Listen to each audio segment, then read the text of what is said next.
Bismillahirrahmanirrahim. Assalamualaikum warahmatullahi wabarakatuh. Perkenalkan, nama saya Sari Rahmadani dari Prodi Farmasi Fakultas Matematika dan Ilmu Pengetahuan Alam Universitas Islam Bandung. Baik, saya akan memaparkan penelitian saya yang berjudul Karakterisasi Fisik Scooby atau Symbiotic Culture of Bacteria and Yeast, teh hitam dalam menyerap eksudat luka. Dalam proses pembuatan Scooby, media yang digunakan adalah kombucha. Kombucha merupakan teh hitam yang dilarutkan dengan gula dan telah mengalami proses fermentasi dengan menggunakan campuran ragi dan bakteri. Kemudian akan membentuk lempengan di atas permukaan yang dikenal dengan nama Scooby. Selama proses fermentasi, Scooby akan menghasilkan asam-asam organik seperti asam glukuronat, asam kondroitin sulfat, dan asam hyaluronik, vitamin B, dan juga vitamin C. Dalam suatu penelitian dilaporkan bahwa tingginya kandungan asam dan juga vitamin dapat mendukung Scooby dalam meringankan luka. Luka merupakan gangguan yang terjadi pada kulit yang menyebabkan kulit kehilangan struktur kompleksnya. Luka menghasilkan eksudat. Eksudat merupakan cairan yang mengandung sel yang keluar selama fase inflamasi melalui pembuluh darah dan menumpuk di jaringan atau permukaan jaringan. Rumusan masalah pada penelitian ini yaitu bagaimana karakterisasi fisik Scooby teh hitam yang telah dikembangkan dan bagaimana kemampuan Scooby basah dan kering dalam menyerap eksudat luka. Tujuan penelitian yaitu mengetahui karakterisasi fisik Scooby teh hitam yang telah dikembangkan dan untuk mengetahui kemampuan Scooby basah dan kering sebagai salah satu bahan alternatif dalam menyerap eksudat luka.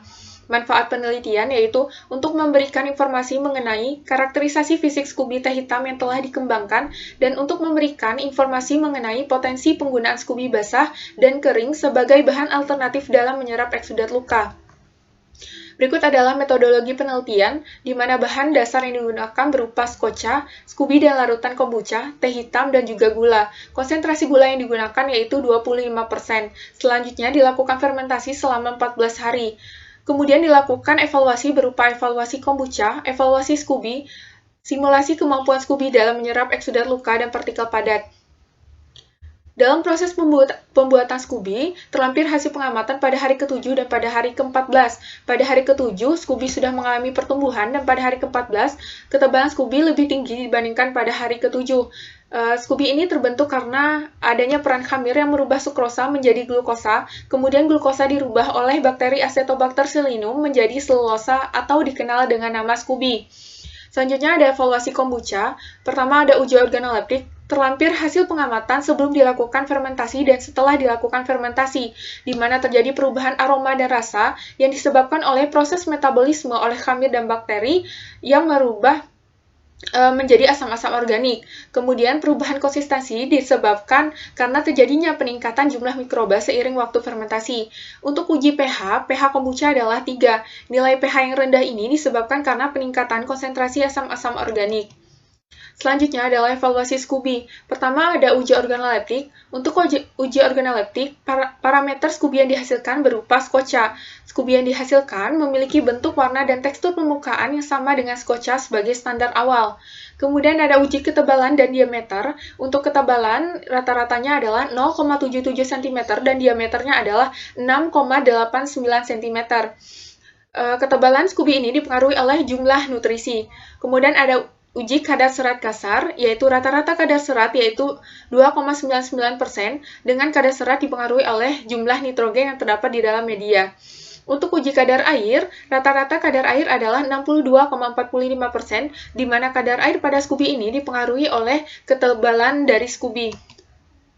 Selanjutnya adalah simulasi kemampuan Scooby dalam menyerap eksudat luka dan partikel padat. Pada pengujian ini, belum ada standar terkait kemampuan Scooby dalam menyerap eksudat luka. Oleh karena itu, saya menggunakan media uji berupa air, putih telur, kombinasi air dan putih telur yang diasumsikan sebagai eksudat luka, karena diketahui pada dasarnya eksudat luka itu terdiri dari air dan juga protein. Dari hasil pengamatan dapat dilihat bahwa Scooby mempunyai kemampuan dalam menyerap media uji.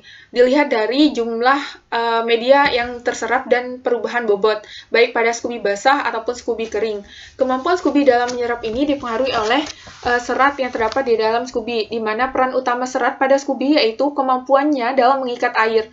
Dan kemampuan Scooby dalam menyerap air lebih dari 30% lebih besar daripada kain kasa, dan waktu pengeringan lebih lama 33%. Selanjutnya adalah proses penyerapan Scooby terhadap partikel padat, di mana terlampir hasil pengamatan penyerapan nebasetin serbuk selama 60 menit.